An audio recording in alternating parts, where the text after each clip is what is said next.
Selamat malam, salam sejahtera untuk kita semua. Perkenalkan, nama saya Syukur Setiazai, NIM 1930 2020 4021. Pada kesempatan kali ini, saya akan menjelaskan mengenai pemakaian huruf dan penulisan kata. Yang pertama kita bahas yaitu mengenai pemakaian huruf. Yang pertama, huruf abjad. Abjad yang dipakai dalam ejaan bahasa Indonesia terdiri atas 26 huruf, yaitu A, B, C, D, E, F, G, H, I, J, K, L, M, N, O, P, Q, R, S, T, U, V, W, X, Y, dan Z.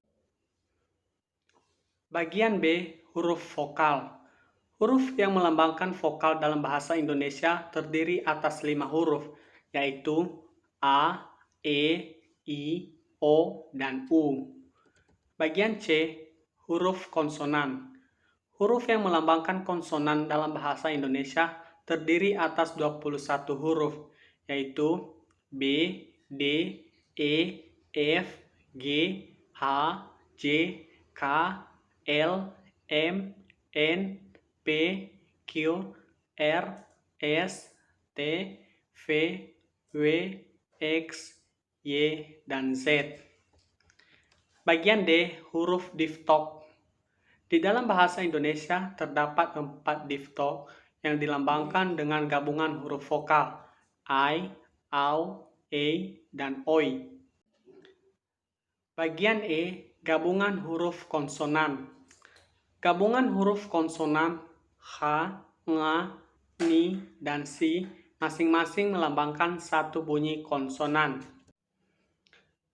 Bagian F, huruf kapital. Yang pertama, huruf kapital dipakai sebagai huruf pertama awal kalimat. Yang kedua, huruf kapital dipakai sebagai huruf pertama unsur nama orang termasuk julukan. Yang ketiga, huruf kapital dipakai pada awal kalimat dalam petikan langsung. Yang keempat, huruf kapital dipakai sebagai huruf pertama setiap kata nama agama, kitab suci, dan Tuhan, termasuk sebutan dan kata ganti untuk Tuhan. Yang keempat, huruf kapital dipakai sebagai huruf pertama unsur nama jabatan dan pangkat yang diikuti nama orang atau yang dipakai sebagai pengganti nama orang tertentu, nama instansi, atau nama tempat. Yang kelima, huruf kapital dipakai sebagai huruf pertama nama bangsa, suku bangsa, dan bahasa. Yang keenam, huruf kapital dipakai sebagai huruf pertama nama geografi.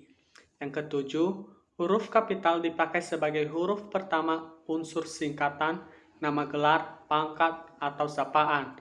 Dan yang terakhir, huruf kapital dipakai sebagai huruf pertama kata penunjuk hubungan kekerabatan seperti bapak, ibu, kakak, adik, dan paman, serta kata atau ungkapan lain yang dipakai dalam penyampaian atau pengajuan. Bagian G, huruf miring.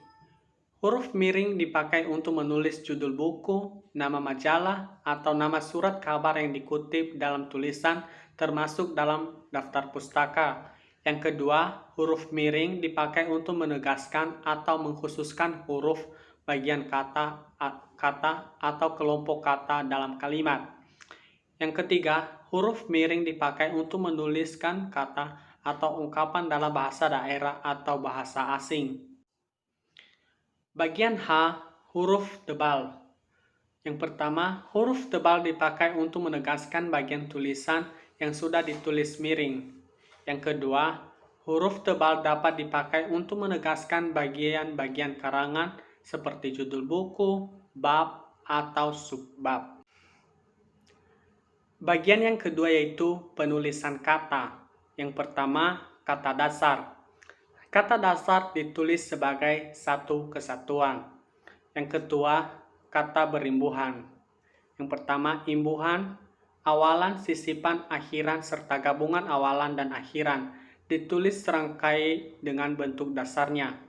Yang kedua, bentuk terikat ditulis serangkai dengan kata yang mengikutinya. Bagian C, bentuk ulang. Bentuk ulang ditulis dengan menggunakan tanda hubung, di antara unsur-unsurnya.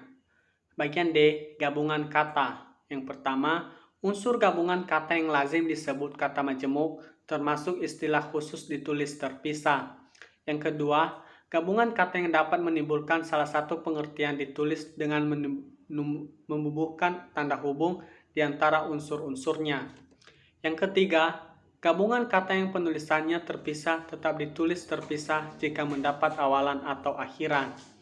Yang keempat, gabungan kata yang mendapat awalan dan akhiran sekaligus ditulis serangkai. Dan yang terakhir, gabungan kata yang sudah padu ditulis serangkai. Bagian E, pemenggalan kata. Yang pertama, pemenggalan kata pada kata dasar dilakukan jika di tengah kata terdapat huruf vokal yang berurutan. Pemenggalannya dilakukan di antara kedua huruf vokal itu. Bagian yang kedua, jika huruf diphthong I, au, e, dan oi tidak dipenggal. Yang ketiga, jika di tengah kata dasar terdapat huruf konsonan di antara dua huruf vokal, pemenggalannya dilakukan sebelum huruf konsonan itu. Yang keempat, jika di tengah kata dasar terdapat dua huruf konsonan yang berurutan, pemenggalannya dilakukan di antara kedua huruf konsonan itu.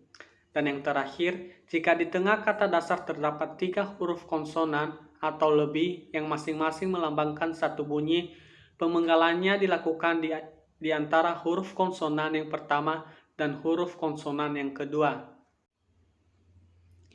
Yang kedua, pemenggalan kata terunan sedapat-dapatnya dilakukan di antara bentuk dasar dan unsur pembentuknya. Yang ketiga, jika sebuah kata terdiri atas dua unsur atau lebih dan salah satu unsurnya itu dapat bergabung dengan unsur lain, pemenggalannya dilakukan di antara unsur-unsur itu. Tiap unsur gabungan itu dipenggal seperti pada kata dasar. Yang keempat, nama orang yang terdiri atas dua unsur atau lebih pada akhir baris dipenggal di antara unsur-unsurnya. Yang kelima, singkatan nama diri dan gelar yang terdiri atas dua huruf atau lebih tidak dipenggal. Bagian F, kata depan. Kata depan seperti di, ke, dan dari ditulis terpisah dari kata yang mengikutinya. Bagian G, partikel. Yang pertama, partikel la, ka, dan ta ditulis serangkai dengan kata yang mendahuluinya. Yang kedua, partikel ditulis terpisah dari kata yang mendahuluinya. Yang ketiga, partikel per yang berarti demi, tiap, atau mulai ditulis terpisah dari kata yang mengikutinya.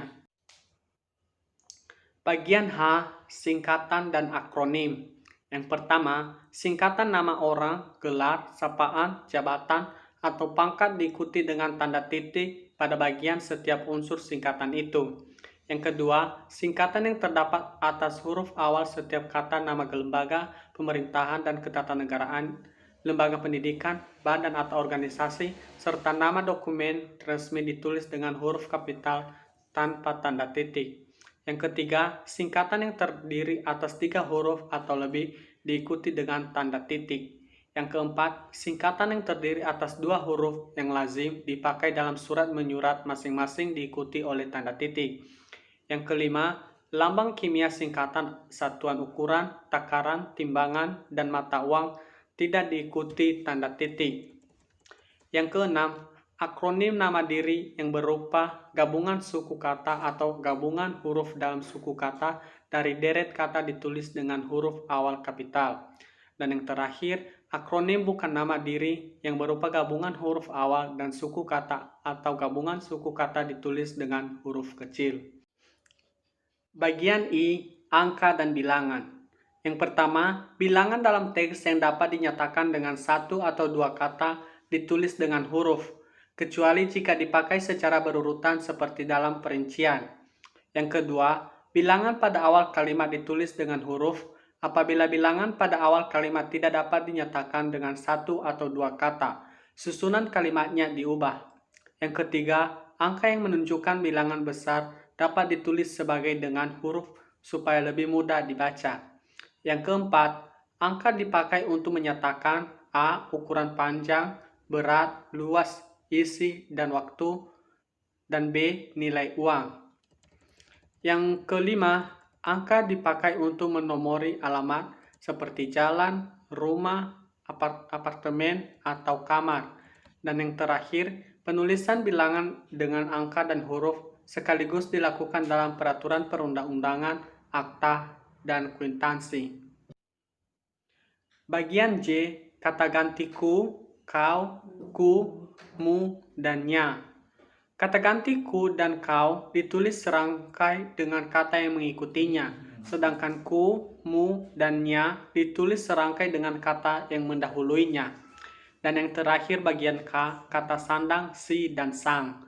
Kata si dan sang ditulis terpisah dari kata yang mengikutinya.